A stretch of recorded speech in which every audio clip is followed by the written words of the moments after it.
Hey, welcome everyone to another episode of the Jonathan Project Podcast, where iron is sharpening iron, and we help men navigate the complex world around them by taking the biblical example of Jonathan and his good friend David and future king as the inspiration for this show. If you want me and Jason to come out to a men's event that you're having, please reach out to us at thejonathanprojectpodcast@gmail.com. Again, thejonathanprojectpodcast@gmail.com. We also have a free men's devotional. That's right, 28 days of free goodness that can help you build your relationship with God and those around you.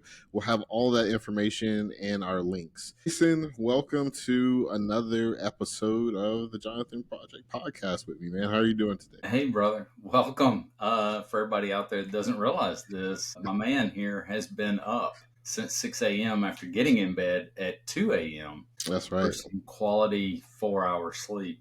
That's right. Greatly appreciate you returning from vacation and being steadfast for the kingdom. So, man, That's all right. And you know what? That's what we do for each other, because the week prior, folks don't know this, we doubled up on the episode because you had to travel out of the country. And we went on a short vacation to our North American cousins to the north in Canada. And for all our good Canada fans out there listening, lovely, beautiful country, glorifying God's creation there. That is for sure. There's some beautiful stretches of wilderness out there. But in any case, the travel, the logistics were not sleep friendly. I'll just leave it at that. So there we are. Never is. It's like the lady at work that informed me. She goes, she asked me how, I travel so much with the military. She goes, I said, it's a little rough. She goes, how do you sleep? And basically she's like, I don't sleep in strange places. And I'm like, I absolutely don't either. Like it's the worst sleep. And that's the problem, right? And there is the problem. But that's not what we're going to talk about today. We actually got a good one to talk about here. I'm excited. I was sitting in the airport, and it was for the audience, and I knew that we had to do the show tonight. We got back so you could get this fresh and on schedule on Tuesday as you're listening to us talk on your way to your commute or wherever you may be on this fine Tuesday morning. But I was reaching out to Jason like, hey, man, what about this idea? As I was studying my Bible in a little space there at the airport, and I was like, hey, have you ever had that thing where you had to say yes to God when you wanted to say no? And laid it out for him. He thought it was a good idea. So Jason, what did you kind of center your thoughts on around this topic today? Saying yes to God even when you want to say no. Well, what I wanted to do when I saw this story in Acts, about Ananias and Saul, I wanted to read the backstory. It's interesting because in my Bible studies, I'm in the book of Acts. Like I just got into it. I had just got to the story about another Ananias, right? But as the story unfolds, the way it begins with Stephen. And it actually begins before that in Acts 6, where the Grecians, there's some grumbling in the church. And basically they are grumbling to the Jews about how our widows are not being taken care of. So the disciples decide to anoint the first set of deacons, the first set of people, right? And they're going to be servants. And there was one of those that was Stephen. And if you follow along in Acts 6, 8 through 11, Stephen was full of faith, is what the scripture says, and power. He said he did miracles. And the synagogue of the Libertines, which was Roman Jews who were freed, the Cyrenians and the Alexandrians, rose up against him. But they couldn't resist his wisdom and spirit. So he was absolutely anointed, and he was taking it to them. Right? And so what did they do? In the King James, it says they suborned men. And I had to look that up. Yeah, that's a fancy word. That's a big word. Fancy word. And take it as disrespect. Exceeded my third grade education. And it's basically they secretly bribed or influenced people to give a false testimony, to lie against him and to say that he spoke blasphemy. And they stirred up the people, the elders and the scribes, and they came upon him and brought him to council. I think we've heard that tune played before, just a couple of chapters earlier, right? And as he stands before the high priest, again, kind of a lot of similarities, Stephen speaks. Unlike, when Jesus is there, he's just quiet. Yeah. Stephen speaks. And what I love is he paints a pretty good picture, historically highlighting how envy and stubbornness had spurred them to resist the Holy Spirit. He goes as far back as Abraham. So when we kind of get into this story, it's kind of relevant. So here's Stephen taking it to him. You want to have a debate? I got the Holy Spirit on my side. Let's have a debate. Let's talk. And so he starts out and goes, hey, He gets in there, and Abraham's, explained how he didn't get any inheritance from his relatives. He moves on to Joseph, whose brothers, the patriarchs, sold him into slavery out of envy. And then it says he goes on about this, and he talks about how the people first rejected Moses. By the way, the guy that wrote the first 5 books, you're such a stubborn people, you rejected Moses. And he tells them about this. And he also mentions how God is going to raise up a prophet. And they would reject him. And he continues on. And then he lets them have it. He calls them stiff-necked and uncircumcised in heart, and tells them they resist the Holy Ghost like their fathers did, and calls them murderers and betrayers. And at that point, they stone him. Yeah, yeah. And when they stone him, they lay their cloaks at Saul's feet. And I did some reading on that, Colby, and you correct me if I'm wrong, but the way they kind of vision it is that it was to free up arm movement so they could throw the rocks faster, right? And it says that Saul consented to it. They trusted him enough that he approved the stoning. And believe it or not, according to the Jewish law, the witnesses were bound to be the first throwers of the stone, right? And they're in fact leading the execution. Saul consented to his death, and then he made havoc. They used the word havoc, of the church, entering houses and imprisoning men and women, just dragging them out. And then, and that's in chapter 8, but then in going to 9, he's threatening to want to slaughter and imprison the disciples. And he asked the high priest for these letters, right? Which I thought was a pretty wild thing. He's like, I want to take these letters. I want to be able to go anywhere and get them. Sure. And then on the road to Damascus, him and our best friend have a deep conversation. Yeah. So that was my back take on that.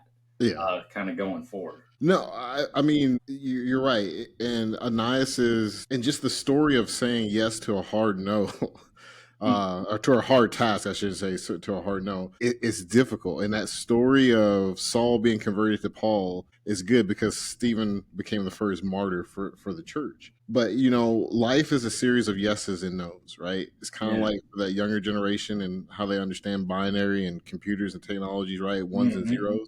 Really, our life and everything that kind of flows from is either a yes or a no. And God doesn't force us to do something. I find it was interesting, with Ananias, it was easy for him. And I think a lot of us could stand behind when he got the call to say, hey, I want you to go over here to what I think is the only name, we were talking about this earlier, the only named street in the Bible, which I found was kind of just a good biblical trivia thing out there for all you Bible nerds like me or Jason. Tell me if we're wrong, send us an email. But yeah, the only named street. So it's very specific, it's very detailed, and it's a yes or a no, right? Like, hey, I want you to go over here and talk to this. And Ananias is kind of like, well, it's like, who? This Saul? That's the guy that, jacked up Stephen. That's the guy that has everyone scrambling out of Jerusalem. The easy way isn't always the right way, right? If he would have said no, could we look at him and fault him? No. I mean, who wants to help Saul at that time, right? If you're a follower of the way, as they call it, or a Christian, as we call it now, God is calling us to say yes, even when it's uncomfortable. I think about Luke 9:23. Whoever wants to be my disciple must deny themselves and take up their cross daily and follow me. It is not going to be easy, ladies and gentlemen, at times to follow Jesus Christ. It's just not. It's the reason why it's called the narrow path. It is a very difficult thing, and I think sometimes people get sung this sweet song and the by and by it's going to be so easy. Yeah, it's going to be easy in heaven. Everything before that is sometimes it's just a slap in the face, and it's going to be so easy. Yeah. Well, and that's the thing is it comes up to Ananias. So Paul's on that road, right? Yeah. And he gets met by Jesus. Yeah. And Jesus basically says, "Why do you persecute me?" And he says, "I'm Jesus, thou persecute." It's hard for thee to kick against the pricks. As we've all stepped on some things in our life, thorns and stuff, that's pretty painful. Yeah. Legos from kids, that equals too. Yeah. And he says, and I love Saul's response because, this is a big say yes too. Yeah. Saul goes in verse 9, or chapter 9, verse 6, he goes, "What will you have me to do, Lord?" That's his only question. What do you got me to, I got it. What do you need me to do? Yeah. Right? He had a complete rebooting. And of course he's blind and he goes there. And then I love another So there's Saul. Man, he's been persecuting people. He has to know that people are going to club him if they catch him. Right? He's got to be, if it wasn't Christianity, let's be candid. If people looked at him and says, wait a second, you are responsible for Stephen's death, I wouldn't put you out if you were on fire in front of me with a set of wet chains. A lot of people would go, yeah, that's kind of true. I kind of align with that, but that's not what God calls him to do. Yeah. Saul gets told, hey, man, you're going to go here to Straight Street, which apparently is, obviously the Bible calls it out.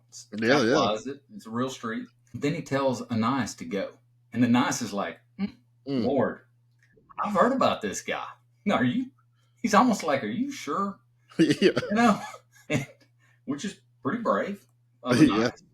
But he tells him, says, you're going to go. And I love that because he goes. He says yes. And when he gets there, he tells him, he greets him. He's like, brother. He calls him brother, which is super important, right? Like he didn't say, hey, man, takes his sucker punch in when Saul's not looking and says, that's somebody else. But I'm here to help you now. Yeah. Yeah. He didn't get his lick in. No, you're right, Jason. And I think God's call to him to go to his enemy. I think that maybe we haven't had something as bold as that in our own lives, but I think a lot of us can relate to, hey, you have that little prompt, that little thing like, hey, you should go and forgive so-and-so. You should make the first move, right? That could be with a spouse. It could be with a child. It could be with a coworker. Or you've been tempted with something like, hey, you could cook the books a little bit. If you have a business, you could take a little bit. You could deny something on your taxes, right? No one's going to know, but you've done the right thing, even though it was going to cost you a little bit. We've all faced those challenges, but God's hardest acts often lead to those biggest breakthroughs in your faith, if you really think about it. And the interesting thing to me, and I love finding these little stories that we bring forward for the audience, from time to time. Ananias is a blink in biblical history. If you think about it, he had this awesome task, really overshadowed by Paul, who goes on to write, I think, a good quarter of the New Testament. And he played a part in that, right? Kind of like Joseph in the story of Jesus, right? Like, hey, he's there. We kind of tell little stories and clap for him a little bit in the Christmas play. And then it's like, okay, get out. But it's a powerful lesson for us as men. And this is what I mean, making a little lighthearted of it is you never know the eternal ramifications of being obedient. Either one story from the Old Testament or the New Testament, both of these, Ananias and Joseph. Joseph, right? He plays such a part in rearing Jesus, though we get snippets of it. What an eternal impact. And we've talked about that in previous episodes. I can listen to us talking about a father's role, even if you're not getting the applause kind of a thing. And then Ananias, same thing. If he would have said no, we know the Bible well, and most people who are listening understand this. God will find a way to get his will done. You don't have to be used. That's okay. I'll still get it done, Haas. But Ananias stepped up to the plate. And what he can take away from that is what? Like, hey, I set the missionary Saul, who got converted to be Paul, on his way. I was the vessel through which God could be used. And for eternity, that has ramifications. So think about what Ananias was told. And by the way, I got a couple of points, but the first one is in the book, earlier in the book of Acts, there's another Ananias, and him and Cephallias, I think is her name. Yeah. They basically were getting ready to sell some land and lied about it and wanted credit for it, and they dropped dead. Mm-hmm. And by the way, Saul is at this guy's house by the name of Judas, right? We know of another Judas. But yet in this one, they go from being bad names and representing bad stories to good names, right? Like Jesus is in the business of redemption. Oh, yeah. Just a free little thought there. But as God tells Ananias, he says, go thy way. This is in verse 15. For he is a chosen vessel unto me, and to bear my name before the Gentiles and kings and the children of Israel. The Gentiles was literally thought of as the fuel for hell, right? Yeah. They just were. They weren't the chosen people. And kings, that's plural, so that means more than one, right? Yes, sir. So he is like, this is what I want. And Ananias, it says, went his way and entered into the house, and putting his hands on him, he calls him brother Saul. I think that is really important. When we talk about forgiveness and we talk about getting past it. I did some research, Colby, in psychology, and there's tons of studies, right? Examining the relationship between forgiveness and personality is that higher levels of forgiveness are usually significantly associated with lower levels of what's called neuroticism. In other words, negative emotions, anxiety, worry, depression, and irritability. Mm-hmm. And when you have that, you react more to stress and you have lower emotional stability and you're more prone to self-doubt, right? But you find that people who take an active step in forgiveness have higher life satisfaction. They had another 2016 study that concluded a real statistical significance that self-forgiveness, forgiving of self, right? Which Jesus says, I'm going to wash your sins away, which I think we hold on to our sins more than anybody. When you really come in contact with Jesus Christ and you get that real good glimpse of who you are, right? Like, man, I'm lost. I'm not going to make it without you. I can't get into heaven. I know who I am. I'm not a good person. Yeah. We hold on to it. But even when we do that, it helps lower our anxiety. So that's putting our faith in Jesus. And they had there was plenty more, but another 2015 was basically like applying forgiveness. It had better mental health. Well, here's Ananias. Man, he had every right to take a detour and go get a sandwich. Nobody would have blamed him. Sorry, go ahead. No, but and then you're right. Like, that's God's vessel. And you look at what Saul did going forward. So go ahead, bro. No. I was just gonna build off of something you said, is talking about Ananias and how he was willing to be used by the Lord, right? And I think that's a good lesson for us as men, right? It's amazing. In Acts 9 and 12, God told now Paul, right, that Ananias was coming before Ananias was told. What I took out of that, which was it kind of hit me, like I've read this before, but it really hit me in that part of the story, is that God already knew through his sovereignty that he was going to say yes. But what I take away from that is it's not this magical thing. It is Ananias probably, I'm willing to bet, lived a life of obedience, right? He was the kind of man, had the kind of integrities like that. God knew he could call on him and say, hey, this guy's gonna get the job done. And that's what we need to do in all aspects of our lives as men, right? Whether you're having a business, whether you're in a relationship, whatever it is, you have to have that integrity when no one's watching. You can still be set up and be used, and it's going to count in a way that's mighty for the kingdom, right? Are you being faithful in the small things? Because Ananias was able to be used for something big, but I guarantee you he had a daily prayer life. If he had a family, he was providing, he was active in his church, he was serving his community, all the small things that, he's just going about his day. And it's amazing, kind of goes back to what Jason said when he first showed up. He was like, here I am, Lord, what do you need to do? Paraphrasing.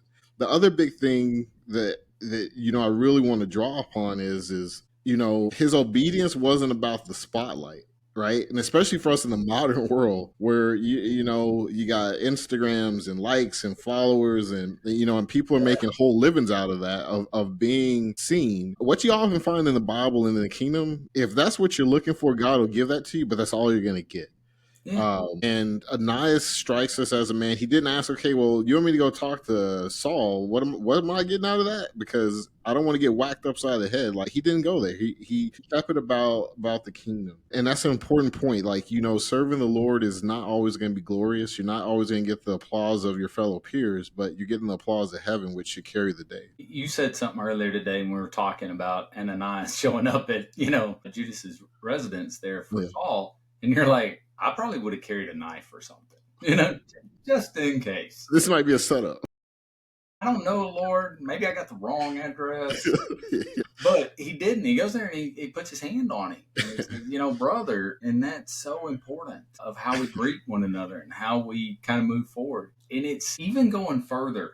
Saul decides he's going to preach. He doesn't get the order right. He goes, he starts preaching into the synagogues and they're like, no, we don't like you. And as a matter of fact, we're going to kill you. And he goes, they have to let him down outside the wall, right? The disciples let him down outside the wall. And you think about that. So here's Ananias who's being very faithful, and Saul who's also being very faithful in this.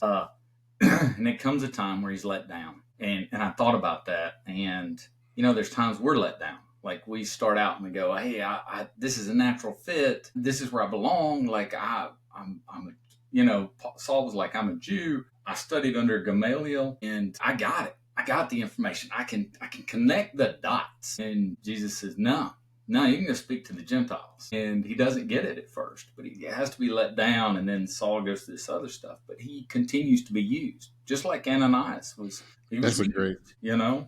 Now that's a great point, because I think it's an important thing to pull out of the stories is being obedient, right? And even when you have a protest, you see it with Paul, as you just laid out, like, hey, I can really be impactful for my homeland, for my people. And God's like, well, I don't know if you noticed, Slick, but you burnt that bridge to a crisp. Like, there's nothing left with them, right? We got to send you somewhere else.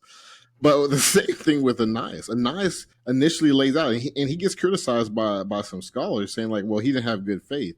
No, he was a human, right? And I think sometimes we can church it up too much and like forget that God is in the business of people, and people are flawed and not perfect. Ananias lays out a good case, like, hey, this guy is not somebody I want to go hang out with. Yeah. But you have to take away what you see with powerful biblical men doing, and Paul does it, and Ananias does it, David did it time and time again. At the end of the debate, when God says, hey, I still need you to go, they answer the call like, okay, I'm going to go.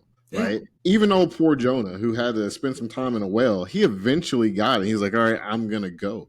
And that's what you have to do, right? You have to be obedient without needing to know what's in it for you, without being like, this is wrong. You got this wrong, Jesus. Telling Jesus, again, the living God, like, hey, like what you're saying is wrong. Like we have to let that go and just be obedient in the moment. You know, I had a sergeant major one time. We were in Iraq, and I've known this guy for a long time as I was a team sergeant, right? And he goes, we were kind of talking. We had met up at Mosul. That's where he was. And I was kind of coming in and relocating. And he goes, look, I've known you for a long time. This is kind of where things are, this, and this. And he goes, look, we can shut this door and you can tell me exactly what's on your mind. That's between us. But when that door opens, there's one sheet of music.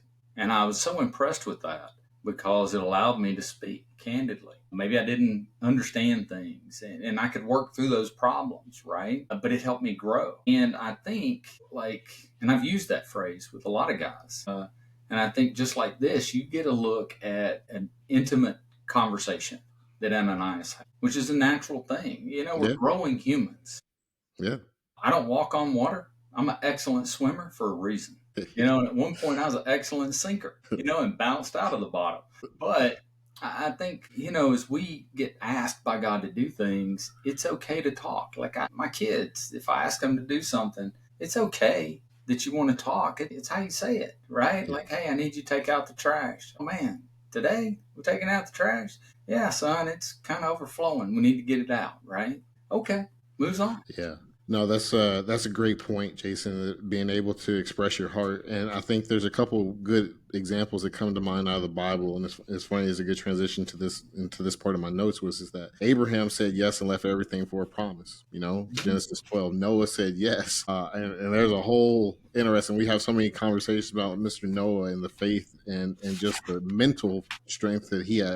I'll be honest, to give Noah some praise right here is I don't know any other biblical character that had to have stronger mental fortitude than Noah, because there's a lot of conversations just from a human aspect that he had to constantly say yes to God for. And I can't imagine. The man, the myth, the legend, the person that we worship all the time, Jesus Christ. But think about this. He had to say yes. And he even went to his father and was like, hey, if there's a way for this cup to pass, let me know. Let's talk about it. Yeah.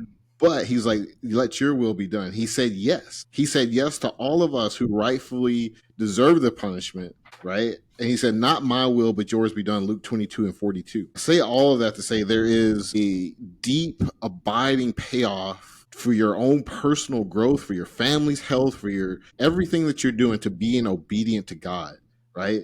He's not looking for perfect men. He's not, guys. Because none of us are. I can tell you I've screwed up more times in relationships with my family, with friends, than I can shake a stick at.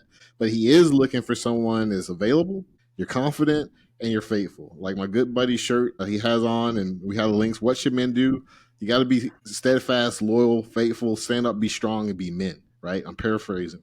But that's what Jesus is looking for, and I would just encourage you, there's hard things that you've been called to do. I guarantee it. I know it. Reconciling relationship, giving up a hidden sin, addictions, right? Saying yes to serving, right?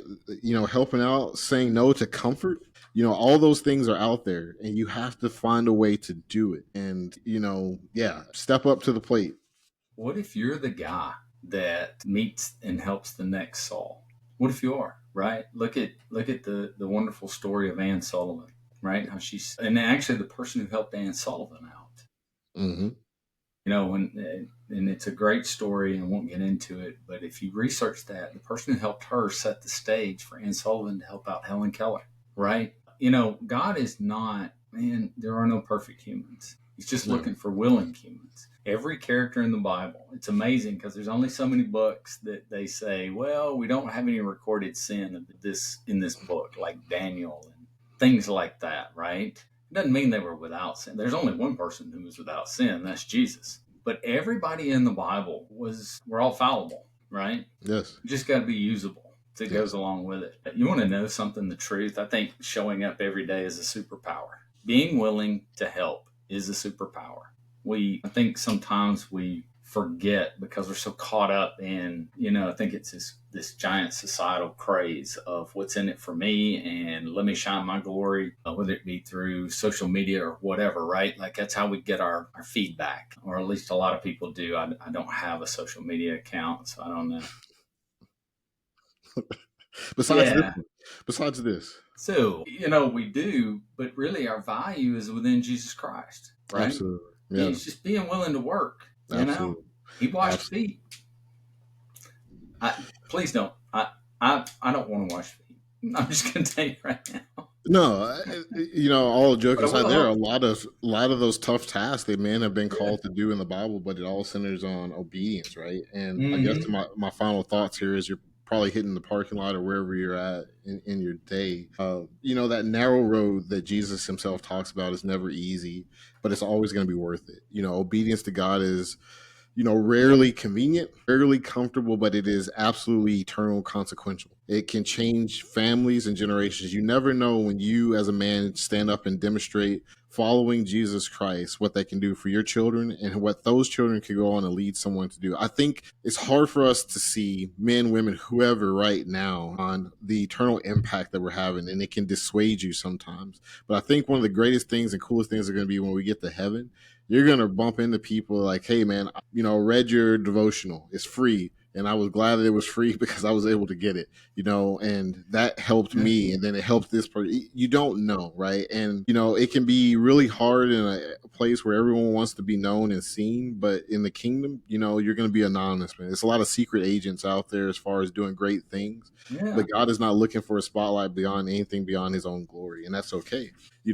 He's not looking for the most qualified. God, man, guys, we can be so hard on ourselves and not want to help because, I'm not the best carpenter. But you know what? Go to that thing that your church is having and just hammer some nails. And if you're not good at hammering nails, pick up a saw or whatever it is. Just be there. Hand out some water. Hand out a biscuit, a bread, whatever the case may be. Yeah. Hard yes can become someone else's breakthrough. Like Jason said, you never know. And then private obedience is setting up someone else's public miracle. Guys, if you can't do anything else, if you don't take anything else out of this, and as I was blessed over the break to go through another year of life has been given to, I celebrated a birthday. If I don't get anything else as I'm getting older, it's like, Lord, how can I be obedient to be consequential for you? How can I be that kingdom kind of focused guy every day, day in and day out, and just be obedient? So, one of the best things that I do, I show up here with my buddy and we talk on the airwaves about things on our heart, right? But you have a platform too. It might not be your own podcasts or whatever, but you have a family. They can go out and reach millions of people over generations. You have a business or you have a coworker or you have something. Just stand up and be consequential. You don't have to be perfect. You don't need a PhD in theology to have an impact in the kingdom. Jason, what are your final thoughts? God puts you right where you need to be. You're his ambassador. And the way I know it is ambassadors are placed, right? Yeah. That's the truth. The president, the king looks at that person and says, I need you for this problem here. Mm-hmm. And so that's where you are. And don't be fooled by a lie of Satan saying, well, I don't know my Bible well enough. I go back to the stories in the book of John and in where the guy was healed who was born blind. All he testified to was, hey, I was blind, now I see. Yeah, he was talking about what he knew. Then you fast forward it in the book of Acts, they got this guy that was born lame that was 40 years old. And he's jumping up and down. And he goes, And they're asking him, he goes, I can walk. How about that? Not only could he walk, he could jump. Yeah. And talk about what you know. It's a personal relationship, right? Salvation is personal. This is what Jesus did for me. I don't get into the debates of, does Adam have a belly button? Was a dinosaur on the ark? I don't know. Yeah. I don't know. Speak personally and show up. I love it. Say yes. Say yes. Well, folks, that's another great episode of the Jonathan Project Podcast. If you enjoyed this episode and all the other episodes you heard, and you're like, hey, I would love to have these guys come out, spend some time with me, my men's group, my business function, whatever the case may be, please reach out to us at thejonathanprojectpodcast at gmail.com. Again, thejonathanprojectpodcast at gmail.com. If you need prayer, you're looking for resources, please, again, reach out to us at thejonathanprojectpodcast at gmail.com. This episode and every episode comes out on Tuesday mornings at 6 a.m. Eastern, wherever you may be on the planet at 6 a.m. Eastern on Tuesdays.